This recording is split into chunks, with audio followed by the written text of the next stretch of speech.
Chris, do you think it's a fair sanction? Oh, look, I think that once the AFL, I guess, reopened the investigation based on the information that came to light for them during the week, that it was most likely to end in this sort of outcome. Is it a sanction can it be a sanction when a player is already made themselves unavailable for a game? Like, you know what?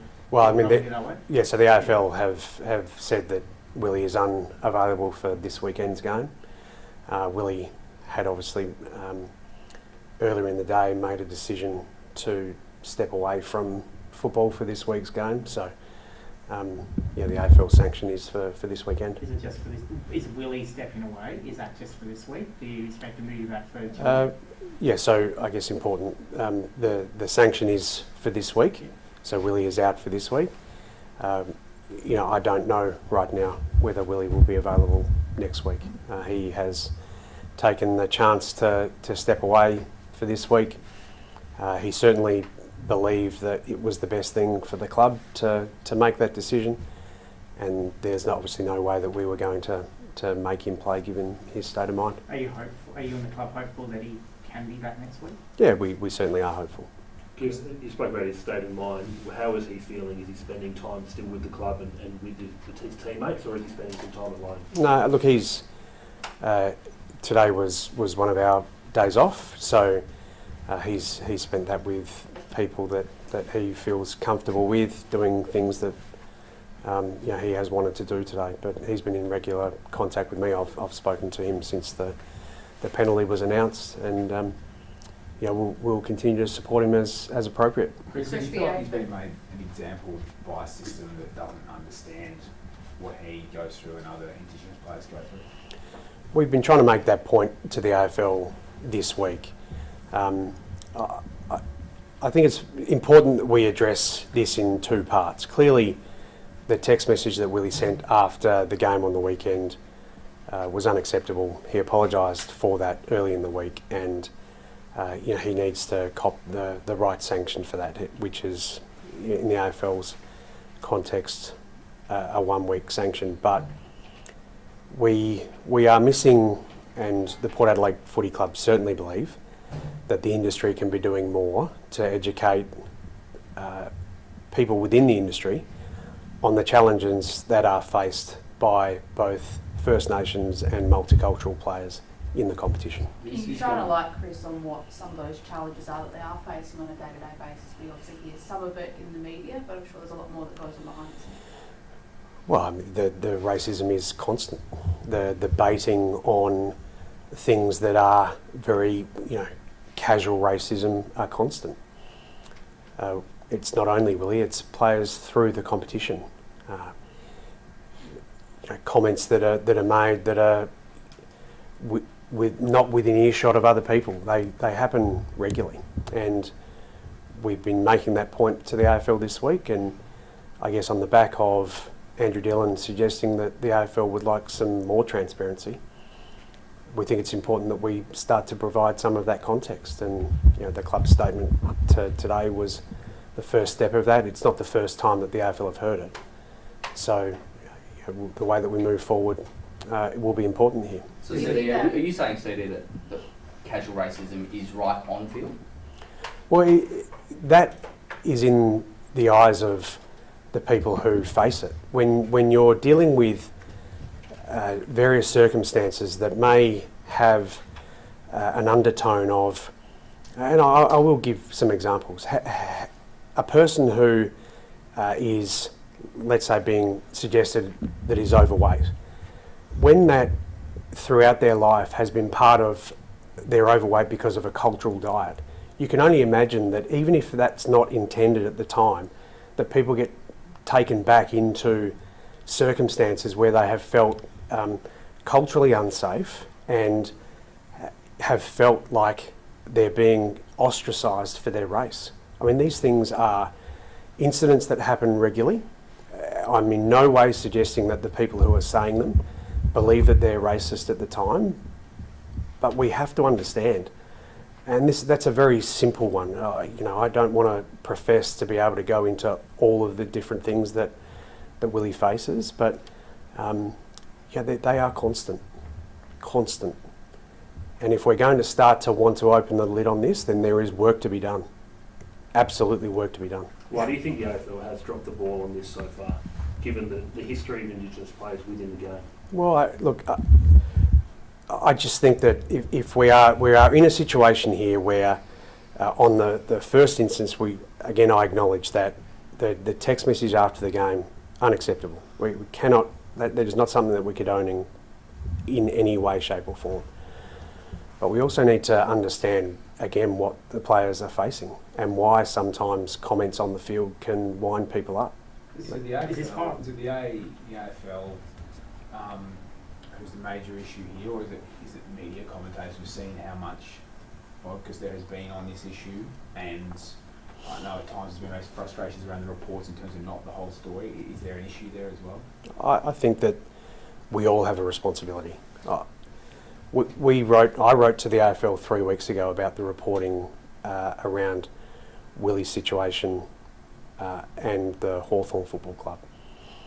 And the idea that Willie was racially abused because of what he put on Instagram couldn't be further from the truth. Willie gets racially abused via his social media every day.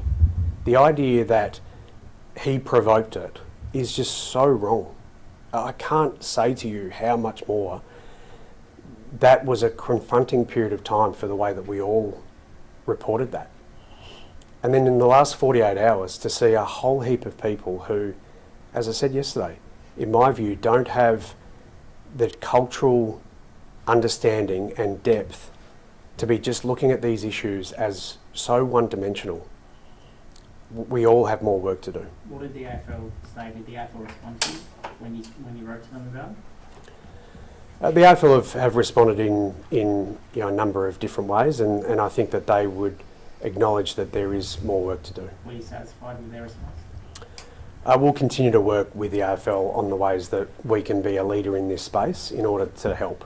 Is this statement and is this a club that is firing back at the AFL regarding that response, and also the one-match suspension given on Monday? It wasn't a one-match suspension? No, this is the Port Adelaide Football Club wanting to support our First Nations and multicultural players in starting to open the lid, based on the AFL wanting more transparency, in opening a few more doors to maybe what that can look like into the future. No one really could have known what situation we were going to get to, but would this have been handled, do you think, on Monday, had there been some form of sanction, that we wouldn't have got to this point, and the messy saga that it's becoming, opening this on-field can of worms? Well, look, I think that hindsight's a wonderful thing, right? Maybe the AFL might have done something different if they had known of the other occurrences, and I think it's reasonable that they considered those at the time. But what we've got now is a really good opportunity to scratch the surface a little bit more than what we have in the past to what this might look like into the future. And I agree with Andrew Dillon. He wants more transparency. I think we can work with the AFL to give them that. On the need for more transparency, Chris, do you think the club needed to report some of these previous incidences earlier, or do you think there still is a space for these situations to be worked out between the clubs without bringing it to the AFL? Well, look, I think that the AFL have suggested from here that they would like different incidents to be handled differently, and I respect that.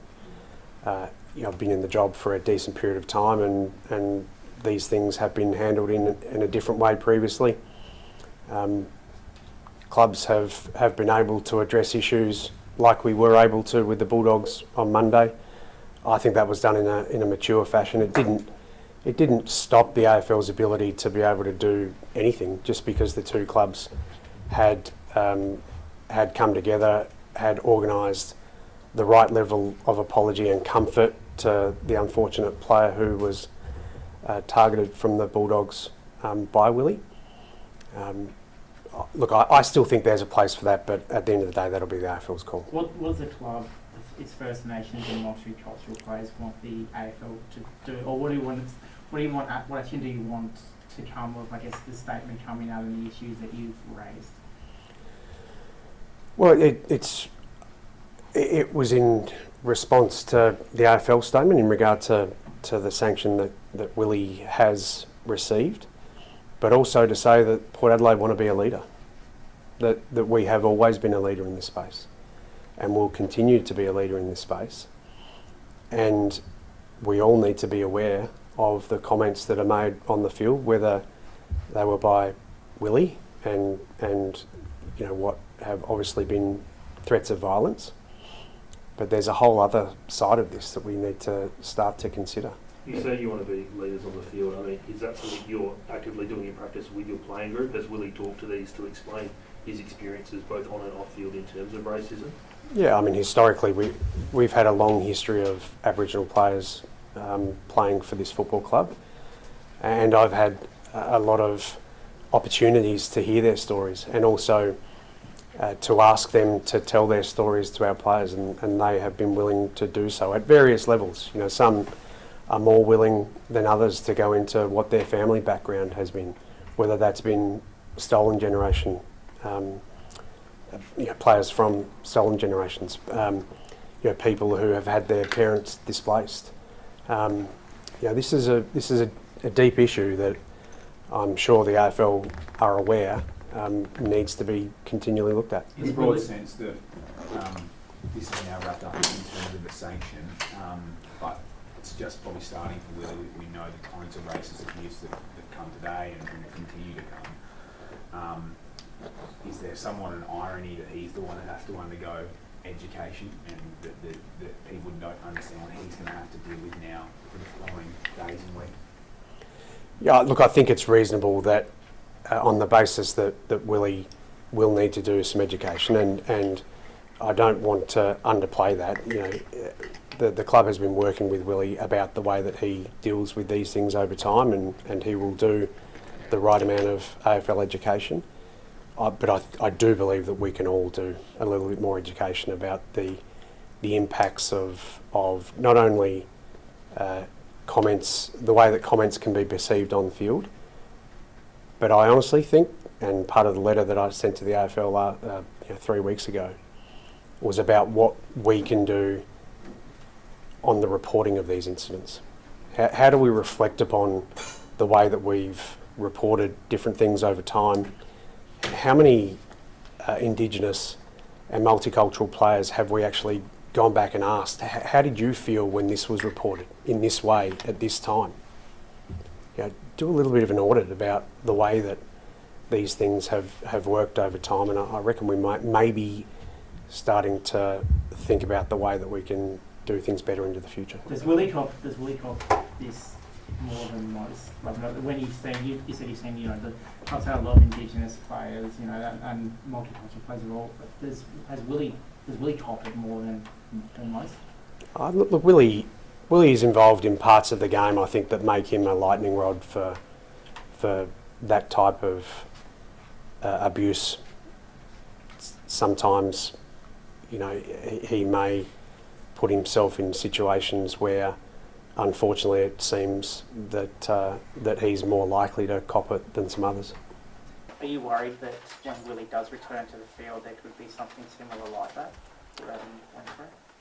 Well, on the basis that it happens regularly, Simeon, I'm no more worried than I was last week, because it's his reality. It's our reality. Has he expressed or discussed with the club the possibility that this may eventually become too much and it would cause him to step away? He absolutely has had conversations with Port Adelaide over time about what the length of his career will be. Are you confident that we'll see him in Port Adelaide jumper again? I am, absolutely. I mean, look, I'm hopeful. You asked the question about whether he'll be back the following week. I'm definitely hopeful of that, and we'll continue to support him in order to make sure that he does come back. Are you frustrated that you find Port Adelaide finds itself leaders in the space where there's so many other clubs with so many other great Indigenous players that could be speaking up as well? Have you called on them to speak up as well? I haven't had much time today to be able to do that, but I'm sure that this will be a catalyst. You know, we're on the eve of Sir Doug Nicholls' round. I'm sure that over the next week there'll be more discussion about this.